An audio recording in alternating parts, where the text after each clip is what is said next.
CM Chandrababu మరో శ్వేతపత్రం విడుదల చేయనున్నారు. సహజ వనరుల దోపిడీ, భూదందాలపై ముఖ్యమంత్రి చంద్రబాబు శ్వేతపత్రం విడుదల చేసి దానిపై కీలక ప్రసంగం చేయనున్నారు.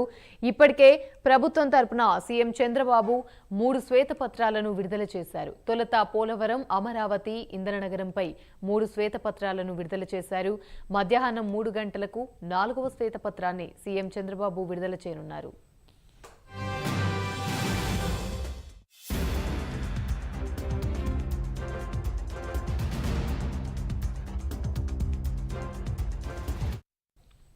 రైట్, ఇదే అంశానికి సంబంధించి మరిన్ని వివరాలు మా ప్రతినిధి రవికృష్ణ అందిస్తారు.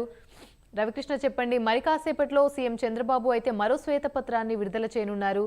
దీనికి సంబంధించి పూర్తి అప్డేట్స్ ఏంటి?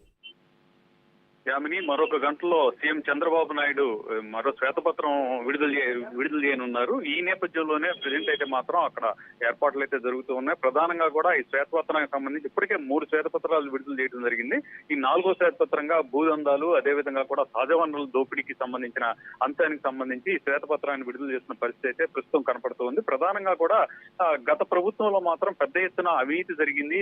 ప్రధానంగా కూడా ఎక్కడెక్కడైతే భూములు ఉన్నాయో అవి ప్రభుత్వానికి సంబంధించిన భూములు కానీ ప్రైవేట్ వ్యక్తులకు సంబంధించిన భూములు ఏవైతే ఉన్నాయో వాటిని పెద్ద ఎత్తున కూడా కబ్జాకి గురైనాయి అని చెప్పి ఆరోపణలు అయితే చేసిన పరిస్థితి. ఈ నేపథ్యంలోనే అసలు ఎక్కడెక్కడ ఈ కబ్జాలకు గురైన పరిస్థితి ఉంది అనే దాని మీద కూడా పూర్తి స్థాయిలో కూడా ఆరా తీసి కొంతవరకు కూడా దానికి సంబంధించిన ఇన్పుట్స్ కూడా సేకరించడం జరిగింది. ఆ తర్వాత ప్రధానంగా కూడా ఏదైతే జగనన్న కాలనీలు అని ఏర్పాటు చేశారో ఆ జగనన్న కాలనీలో పెద్ద ఎత్తున అవినీతి జరిగింది. ప్రధానంగా కూడా గ్రామాల్లో ఉన్నటువంటి ఏదైతే ఈ దానికి సంబంధించినటువంటి పొలాలని ఎకరాలుగా కొని వాటికి భారీ రేటు చెల్లించారు. ఆ రేటు మొత్తం కూడా వైసీపీకి సంబంధించిన నాయకుల కనుసన్నల్లోనే జరిగింది. దాంట్లో పెద్ద ఎత్తున కూడా దోపిడీ చేశారని ఒక ఆరోపణ అయితే వినపడుతుంది. అలాగే ఇక సహజ వనరుల దోపిడీకి సంబంధించి మైనింగ్ తో పాటుగా కూడా ఈ జగనన్న కాలనీలకు సంబంధించి అక్కడ ఉన్నటువంటి పల్లాలను పూర్తి మెరక చేసేందుకు ఈ చుట్టుపక్కల ప్రాంతాల్లో ఉన్నటువంటి ఎర్రమట్టిని కానీ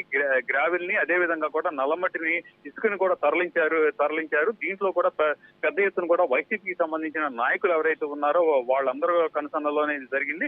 అక్కడ అవినీతి పెద్ద ఎత్తున జరిగినట్లుగా కూడా భావిస్తున్నటువంటి పరిస్థితి. ఈ నేపథ్యంలోనే ప్రధానంగా కూడా ఏదైతే మొట్టమొదట ఈ పోలవరానికి సంబంధించిన అంశం మీద 2వ శ్వేతపత్రం వచ్చేసి రాజధానికి సంబంధించిన అంశం, 3వ శ్వేతపత్రం వచ్చేసి ఈ ఏదైతే విద్యుత్తుకి సంబంధించింది. ఈ రోజు అయితే మాత్రం ప్రధానంగా కూడా ఈ భూదందాలకి అదే విధంగా కూడా సహజ వనరుల దోపిడీ పెద్ద ఎత్తున జరిగిన నేపథ్యంలో దీనికి సంబంధించి తాము ఈ రోజు శ్వేతపత్రం విడుదల చేస్తారని తెలియజేయడం జరిగింది. మరికొద్ది సేపట్లో అంటే 3 గంటల ప్రాంతంలో ఈ శ్వేతపత్రాన్ని సీఎం చంద్రబాబు నాయుడు విడుదల చేస్తారు. Yamini, thank you.